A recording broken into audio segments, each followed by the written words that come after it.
Umar ரலியல்லாஹு அன்ஹு இஸ்லாத்துக்கு வரும்போது 28 வயசு.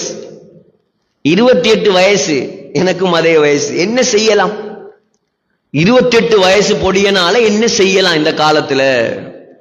28 வயசு பொடியன்னா 22 லட்சம் சதுர மைல் கிலோமீட்டரை இஸ்லாமிய சாம்ராஜ்யமாக பிரட்டியவர். ஏன் இப்பேலா? 28 வயசுல இஸ்லாத்துக்கு வந்த அந்த வீரன் தான். எல்லாம் ஒளிஞ்சு போறாங்க. எங்க? மக்கால இருந்து மதீனாவுக்கு ஒளிஞ்சு போறான். முஸ்லிம்கள் பயமே. காஃபிர்கள் கண்டா என்ன செய்வான்? அடிச்சிருவான், புடிச்சிருவான், சொத்துக்களை பறிச்சிருவான். ஒளிஞ்சு போறான். ஹஜ்ரத் உமர் ரலியல்லாஹு அன்ஹு காஃபிர்களுடைய தலைவர்கள் எங்கெல்லாம் இருக்கிறாங்களோ வாள் எடுத்துக்கிட்டு போனாங்க. அங்க காஃபிர்கள சபை எங்கெல்லாம் கூடுமோ போய் சொன்னாங்க. எப்படி வார்த்தைன்னு பாருங்க.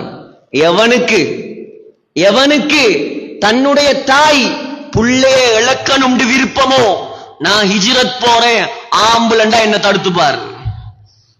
எவனுக்கு பொண்டாட்டி விதவையாகணும் விருப்பமோ, நான் மக்கால இருந்து மதீனாவுக்கு போறேன், ஆம்புலண்டா தடுத்து பாரு.